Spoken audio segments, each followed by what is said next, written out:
Hi കൂട്ടുകാരെ, പുതിയൊരു വീഡിയോയിലേക്ക് എല്ലാവർക്കും സ്വാഗതം. അങ്ങനെ വിനയൻ എത്തിയിരിക്കുകയാണ്. വിനയൻ്റെ കോലം കാണുന്നതിനോടുകൂടി തൻ്റെ നെഞ്ച് തകരാണ് കേട്ടോ. ലതികയ്ക്ക് സഹിക്കുന്നില്ല. മോനെ, ഇതെന്തോന്ന് കോലമാടാ എന്നൊക്കെ പറയുമ്പോൾ, അമ്മേ, ഞാൻ വിശ്വസിച്ചവർ തന്നെ എന്നെ ചതിച്ചു. എന്നെ ബിസിനസ്സിൽ കൂട്ടാ എന്ന് പറഞ്ഞവർ തന്നെ എന്നെ ചതിച്ച് അവരൊരു ലേബർ ക്യാമ്പിൽ കൊണ്ടിട്ടു.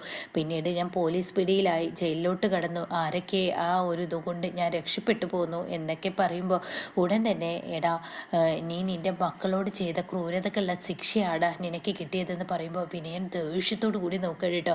ഇത് കേട്ട ഉടനെ ലംബോദരൻ, ശരിയാടാ, നീ നിൻ്റെ മക്കളെ വിലപേശി വാങ്ങിച്ച പൈസയാണ്, അതിനുള്ള ശിക്ഷയാടാ നിനക്ക് കിട്ടിയതെന്ന് പറയാൻ കേട്ടോ. ഇതങ്ങ് കേൾക്കുന്നതിനോടുകൂടി വിനയൻ പൊട്ടിത്തെറിയോടുകൂടി അങ്ങ് ദേഷ്യത്തോടു കൂടി ഇങ്ങനെ എണീക്കുന്നതിനോടുകൂടെ തന്നെ വിനയൻ തലക്കടിക്കാനായിട്ട്, ഓ എനിക്ക് ഭ്രാന്ത് പിടിക്കുന്നു, എനിക്ക് ഭ്രാന്ത് പിടിക്കുന്നു എന്ന് പറഞ്ഞ് വിനയൻ കരയുമ്പോൾ അവിടെ ലതികയും ലംബോദരനും പേടിച്ചു കേട്ടോ. ഈശ്വര, ഇത്ര വലിയ ശിക്ഷ ഇവന് കൊടുത്തിട്ടോ, ഇവന് പഴയതുപോലെ തന്നെ എന്നുള്ള ആ ലെവലിൽ ഇങ്ങനെ നിൽക്കുമ്പോൾ വിനയൻ പൊട്ടിക്കരയണം കേട്ടോ.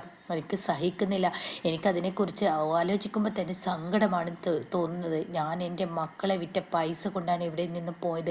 അവരോട് ചെയ്ത ക്രൂരതകൾക്കുള്ള ശിക്ഷയാണ് എനിക്ക് കിട്ടിയത്. ഇനി എന്നെ അമ്മ അത് പറഞ്ഞ് ഓർമ്മപ്പെടുത്തല്ലേ, എനിക്കത് ഓർക്കാനേ വയ്യ, എനിക്കത് താങ്ങാനേ കഴിയുന്നില്ല എന്ന് പറഞ്ഞ് വിനയൻ ഒരു ഭ്രാന്തനെ പോലെ അലറുകയാണ് കേട്ടോ. അത് കാണുന്ന ലതികയ്ക്ക് പേടിയാവാണ്. ഈശ്വര, എൻ്റെ കുഞ്ഞെന്താ ഇങ്ങനെയൊക്കെ കാണിക്കുന്നത്? അമ്മേ, ഞാൻ ചെയ്ത പാപത്തിൻ്റെ ഏറ്റവും വലിയ ശിക്ഷയാണ് ഇനി എൻ്റെ മക്കളെന്ന് പറഞ്ഞ് അവരുടെ മുന്നിൽ പോലും പോയി നിൽക്കാൻ എനിക്ക് കഴിയില്ലല്ലോ. അതിനുപോലും കഴിയാത്തൊരു പാപിയായ ഒരു അച്ഛനാണല്ലോ ഞാൻ. ജനിച്ച അന്നേ മുതൽ അവരോട് ചെയ്ത ശിക്ഷ, അവരോട് ചെയ്ത ക്രൂരതക്കുള്ള ശിക്ഷയാണ് ദൈവം എനിക്കിപ്പോൾ തന്നത്. ഇനി എന്തായാലും എൻ്റെ മക്കളെ കാണാനോ ഞാൻ എന്തായാലും അവരുടെ മുന്നിൽ പോയി നിൽക്കാനോ യോഗ്യനല്ല. അതുകൊണ്ട് തന്നെ ഞാൻ പോകുന്നില്ല, അവരെ വിളിക്കുന്നില്ല, എനിക്ക് അവരുടെ വിവരം അറിയണ്ട.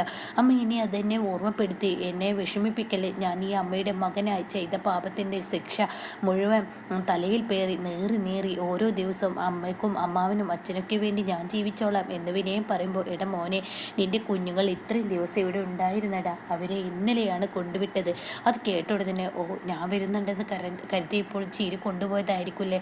അതേടെ മോനെ, അവരെ നീ വരുന്നുണ്ടെന്ന് കരുതി പേടിച്ച് ചീരി കൊണ്ടുപോയതാണ്. അവളെ കുറ്റം പറയേണ്ട അമ്മേ, അവൾ അതിനു മാത്രം അവളോട് ഞാൻ ക്രൂരത ചെയ്തു പോയല്ലോ, അതുകൊണ്ടാണ് അവൾ അങ്ങനെയൊക്കെ ചെയ്യുന്നത്. അതിൽ തെറ്റൊന്നുമില്ല. ഇനി ഞാൻ ഒരിക്കലും അവളെയും കുഞ്ഞിനെയും ഒന്നും ബുദ്ധിമുട്ടിക്കില്ല എന്നൊക്കെ പറഞ്ഞ് വിനയൻ അവിടെ നിന്ന് പോകുമ്പോൾ ലതികയ്ക്ക് സഹിക്കുന്നില്ല കേട്ടോ. ലതിക പറയാണ്, ദേ, അവനെ കാണുമ്പോൾ എനിക്ക് വല്ലാത്തൊരു പേടിയാണ് തോന്നുന്നത്. അവൻ്റെ മുഖമൊക്കെ എന്തായിരിക്കുന്നു, അതൊന്നും ഇപ്പം പറയാൻ പറ്റില്ല എൻ്റെ ലതികയെ. അവന് ജയിലിൽ പോയി കിടന്നതിൻ്റെ ആ ഒരു ബുദ്ധിമുട്ടും വിഷമമൊക്കെയാണ് ഇപ്പോൾ അവൻ്റെ മുഖത്ത് കാണുന്നത്. കുറച്ചങ്ങ് കഴിയുമ്പോൾ അവൻ ആരാണെന്ന് ഇനി വെളിയിൽ വരാനിരിക്കുന്നേ ഉള്ളൂ. ചീരുവിനെ, പാവം, അവളെ ഇട്ട് ദ്രോഹിക്കാഞ്ഞാൽ മതി, അതാണ് എൻ്റെ പേടി എന്നൊക്കെ പറയുമ്പോൾ, ഇല്ല ഏട്ടാ, അവൻ മാറിയിരിക്കുന്നു എന്നൊക്കെ പറയുന്നുണ്ട് കേട്ടോ.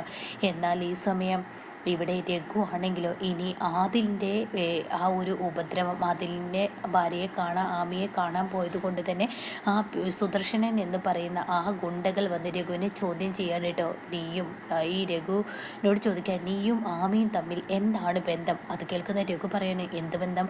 അതെ, നിങ്ങൾ ആ വീട്ടിലോട്ട് പോകുന്നത് ഞങ്ങൾ കണ്ടു, മര്യാദക്ക് പറയടോ, എന്ത് ബന്ധമാണ് ഉള്ളതെന്ന്. അപ്പോൾ രഘു പറയണത്, ദേ, അനാവശ്യമായി ഓരോന്ന് പറഞ്ഞു കഴിഞ്ഞാൽ പിന്നെ ഇന്നേ വരെ ഇന്നേ വരെ ആദിലിൻ്റെ വീട്ടിലോട്ട് പോരാത്ത ആൾ ഇന്നിപ്പോൾ വന്നതെങ്ങനെ? ഞാൻ ആദിലിൻ്റെ കൂട്ടുകാരനാണ്. ഓ, നീ ആദിലിൻ്റെ കൂട്ടുകാരനാണോ?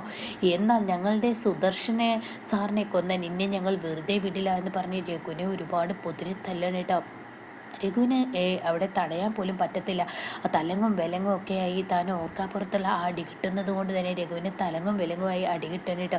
ഇനി മേലാൽ നീ എന്ന വ്യക്തി അവിടെ വരികയോ, നീ ഞങ്ങൾക്ക് തരാൻ, അതായത് സുദർശന് തരാനുള്ള 10 ലക്ഷത്തിൻ്റെ കൂടുതൽ, അതിലും കാര്യമൊന്നുമില്ല, പക്ഷേ അവർ ജീവിക്കാൻ ഞാൻ സമ്മതിക്കില്ല. ഇത് നിനക്കല്ല, ഇത് അതിൽ കൊടുക്കേണ്ട അടിയാണ് എന്നൊക്കെ പറഞ്ഞിട്ട് രഘുവിനെ ഒരുപാട് ഉപദ്രവിക്കുന്നുണ്ട് കേട്ടോ. പക്ഷേ ഓരോ ദിവസവും ഇനി ആമിക്ക് ബുദ്ധിമുട്ടാണെന്ന് അറിയുമ്പോൾ രഘുവിൻ്റെ സ്വഭാവം മാറിക്കൊണ്ടിരിക്കുകയാണ് കേട്ടോ. എന്നാൽ ഈ സമയം രഘു വീട്ടിലോട്ട് തല്ലൊക്കെ കിട്ടി വരുന്ന രഘുവിനെ കാണുമ്പോൾ ഉടൻ തന്നെ അമ്പിളിക്ക് കരച്ചിൽ വരികയാണ്.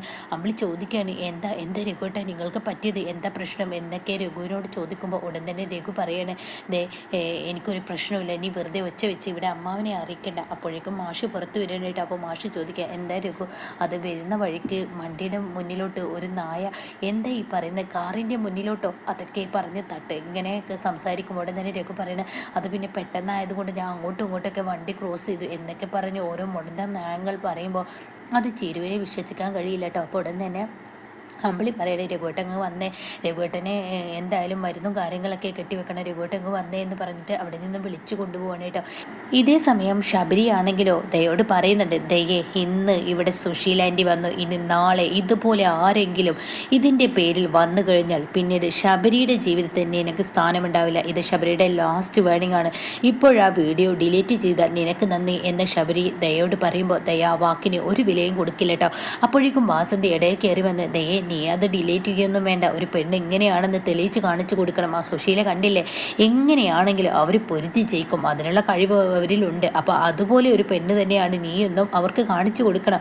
അങ്ങനെ ഈ സമയം ദയ പറയണേ, ഇതെൻ്റെ വ്യക്തിപരമായ കാര്യമാണ്, ഇതിൽ ഇടപെടാൻ ഞാൻ ആരെയും സമ്മതിക്കില്ല, ശബരിയേട്ടൻ എന്ത് പറഞ്ഞാലും ശരി, ശബരിയേട്ടൻ്റെ കാര്യമല്ലല്ലോ, ഇതെൻ്റെ സ്വന്തമായ കാര്യമാണ്, അത് ഞാനങ്ങ് തീർത്തോളാം എന്നും പറഞ്ഞ് ദയ അങ്ങ് പോകുമ്പോൾ അനിത പറയുന്നുണ്ട്, ദയേ വേണ്ട, നീ വേണ്ട, ഇതേ നിങ്ങൾ ഇതുവരെ എൻ്റെ നേർക്ക് വിരൽ ചൂണ്ടിയില്ല, എന്നാൽ ഇനി നിങ്ങൾ വിരൽ ചൂണ്ടി എൻ്റെ സ്വഭാവം എന്തെന്ന് അറിയും, അതുകൊണ്ട് നിങ്ങൾ ഇതിൽ അഭിപ്രായം പറയേണ്ട, എൻ്റെ അച്ഛനും എൻ്റെ ഭർത്താവും പറഞ്ഞാൽ കേൾക്കാതെ നിങ്ങൾ പറഞ്ഞാൽ ഞാൻ കേൾക്കുമോ എന്നും പറഞ്ഞ് അങ്ങ് ഒച്ചയെടുത്ത് പോകണം കേട്ടോ. ഇത് രാമനാഥൻ കേൾക്കണ്ട. അപ്പോൾ രാമനാഥൻ പറയണേ, എൻ്റെ അനിതേ നീ അവളോട് സംസാരിക്കാൻ പോകണ്ട, അവൾക്ക് ഇപ്പോൾ ആര് പറഞ്ഞാൽ അവളുടെ തലയിൽ കയറില്ല, അനന്തമാഷ് വളർത്തിയ മക്കൾക്കൊക്കെ എന്താ പറ്റിയെന്നോ എനിക്കൊന്നും മനസ്സിലാവുന്നില്ല, ആ മനുഷ്യനെ പ്രായത്തിലോട്ട് പോകുമ്പോൾ വാർദ്ധക്യത്തിലോട്ട് പോകുമ്പോൾ ഇഞ്ചിഞ്ചായി മക്കൾ കൊല്ലുന്നത് കാണുമ്പോൾ വല്ലാത്തൊരു വിഷമമാണ് തോന്നുന്നത് എന്ന് പറയണേട്ടോ.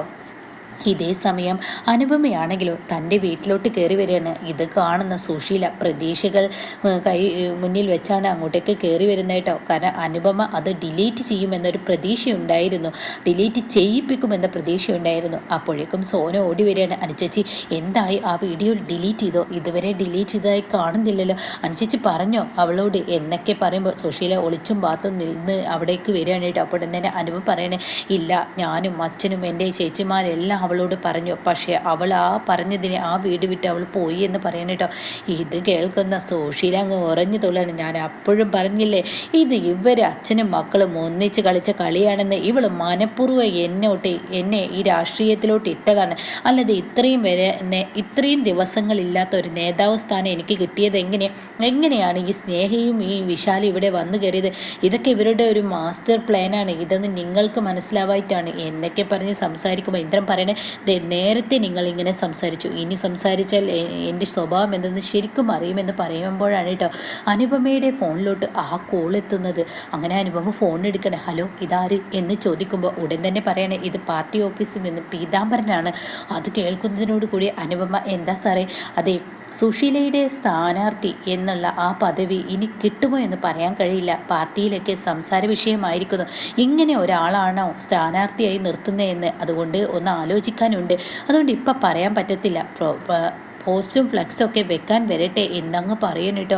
ഇത് കേൾക്കുന്ന അനുപമ പറയണേ, അതെ എനിക്ക് കാര്യം പറയണേ, ഇതിലൊന്നും എനിക്ക് ചെയ്യാൻ പറ്റത്തില്ല എന്ന് പറയട്ടോ. ഇതങ്ങ് കേൾക്കുന്നതിനോടുകൂടി സുശീല അങ്ങ് കാലി തുള്ളി വരികയാണ്. ഇപ്പം എന്തായി, എന്നെ എല്ലാവരും കൂടി മറ്റുള്ളവർക്ക് മുന്നിൽ നാണം കെടുത്താനും ഞാൻ ഇവളുടെ കുടുംബത്തിനോടും പ്രതികാരം ചെയ്തിട്ടുണ്ടല്ലോ, അതിനുള്ള പ്രതികാരമായാണ് ഇവർ എനിക്കിട്ട് പണിതത് എന്ന് പറയുമ്പോൾ ഇന്ദ്രൻ പറയണേ, വായിൽ തോന്നിയത് വിളിച്ചു പറഞ്ഞാലുണ്ടല്ലോ, അത് കേട്ടുടനെ സുശീല പറയണേ, നീ പോടാ പെണ്ണിൻ്റെ വാല് തൂങ്ങി നടക്കുന്നവനെ, നീ വേഷം കൊണ്ടും ഇതുകൊണ്ടൊക്കെ മാറിയെന്ന് കരുതി ഞാൻ വളർത്തിയ മകൻ ഇത്രത്തോളം ചീപ്പാവെന്ന് ഞാൻ ഒരിക്കലും കരുതിയില്ല എന്നൊക്കെ പറഞ്ഞ് സുശീല ഇനി പഴയ സ്വഭാവം എടുക്കണം കേട്ടോ.